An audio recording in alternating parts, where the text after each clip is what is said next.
On a number of occasions in recent weeks, US President Donald Trump has claimed that his tariffs have successfully reduced America's trade deficit.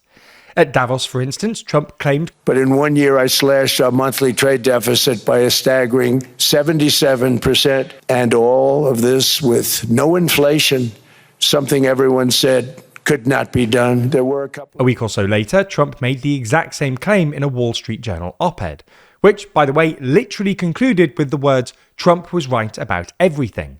So in this video, we thought we'd take a look at this claim.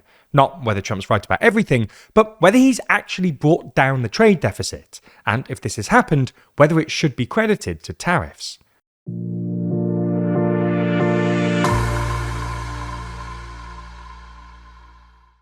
If you love staying informed and want some of the best reporting on YouTube, then subscribe and ring the bell for more. So let's dive straight into it. Have tariffs actually cut the trade deficit by 77%? Well, not really. That 77% figure seems to be specifically referring to the monthly trade deficit for October, which, to be fair to Trump, was very small by historical standards, coming in at just $29.2 billion. That's the smallest monthly figure since 2009, and down about 77% on a year-to-date basis, i.e. compared to January 2025, which is presumably where Trump's 77% figure comes from. However, this figure overstates the change in the trade deficit for a few reasons. First, it's pretty unusual to measure changes in the trade deficit on a year-to-date basis, because trade deficits usually have an element of seasonality to them.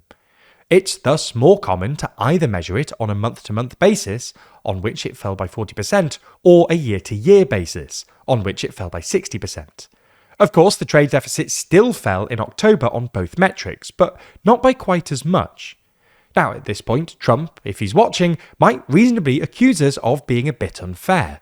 After all, even if you use year-on-year or month-on-month instead of year-to-date, the trade deficit still fell by a lot in October. Surely then, Trump and his tariffs deserve at least some credit. Well, again, not really. This is because if you dig into the data, it quickly becomes apparent that October's smaller than usual deficit was essentially driven by swings in two categories of goods, pharmaceuticals and gold, which ironically aren't subject to tariffs. If you strip these out, the October deficit was actually bigger than the September one, and basically on a par with the recent historical average.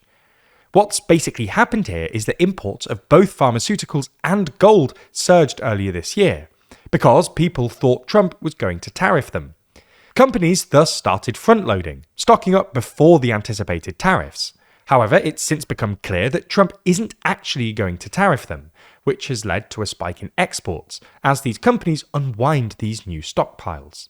This meant more gold and pharmaceutical exports, or at least fewer imports relative to previous months, and thus, technically, a lower trade deficit.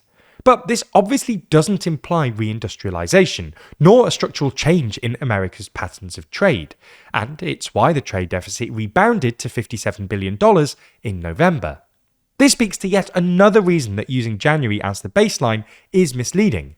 Namely that, because of that front-loading phenomenon we just described, the trade deficit surged to an all-time high at the start of 2025, as companies rushed to stock up on imports in anticipation of Trump's tariffs.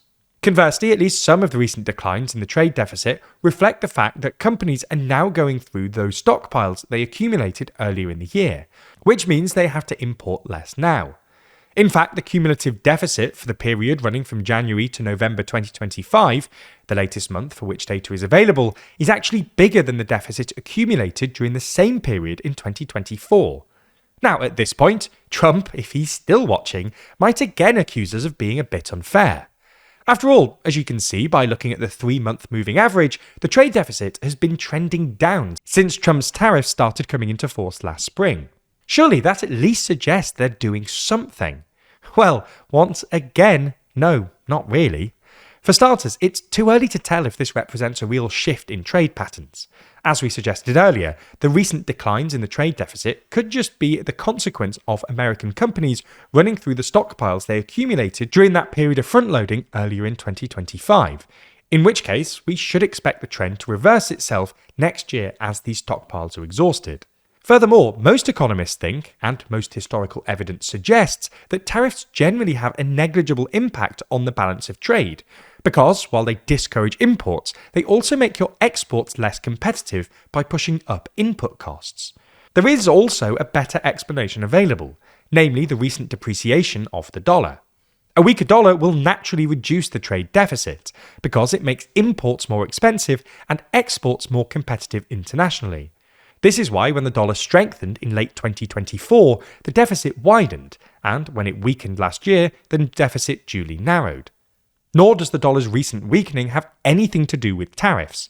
In fact, basically every economist thought that Trump's tariffs would lead to a stronger dollar because they were expected to hurt America's trading partners, and thus their currencies.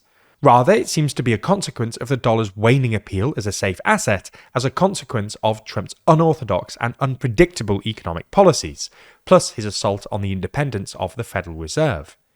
This would also explain why, according to the latest IMF data, the dollar's share of global reserves is at a 30-year low, and why there is very little evidence of any revival in American manufacturing, which is what their advocates claimed tariffs would achieve. On the contrary, manufacturing employment fell consistently throughout 2025, and the sector's share of the overall workforce now stands at an all-time low of less than 8%. As a final thing, it's worth mentioning that Trump's project of reducing the trade deficit contradicts his other project of securing foreign investment into America.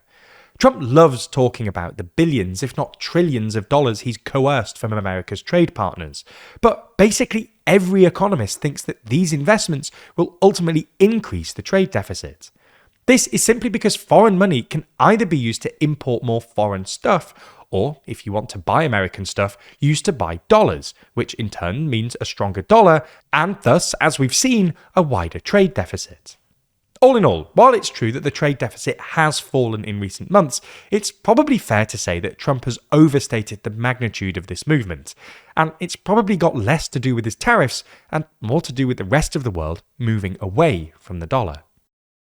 As is so often the case these days, a lot of how this plays out depends on influence. Not only who technically has the power to make things happen, but also who has the sway to make sure it does. That's why last year we put together a list of the world's 25 most influential people, using rankings from you, our audience, as well as from our journalists. This year we've done the same, producing a brand new ranking for 2026. In the upcoming issue of our magazine Too Long, we explore our list, telling the stories of a number of people who made the list, from the return of Donald Trump and the calculated moves of Xi Jinping to the AI frontiers of Sam Altman. We look to the new entries, New York's first Muslim mayor Zohran Mamdani, the radical shift of Pope Leo XIV, and bastions of technocracy like Prime Minister Mark Carney, as well as the shadows that still linger, like Jeffrey Epstein. As always, this issue of Too Long features a whole lot more than just our most influential people ranking though. We also have a whole featured segment on how the UK became more divided than ever, and how a broken country could rebuild, the fragmentation emerging within the EU, how religion is being used by politicians around the world, and much, much more. You can pre-order your copy at toolong.news, or to get the best deal, you can just subscribe to the magazine. Doing so gets you 20% off every copy for the lifetime of your subscription, and if you use code SPRING26, you'll get an additional £3 off your first copy, bringing the price as low as £4.99. Find out more and order your copy today at toolong.news.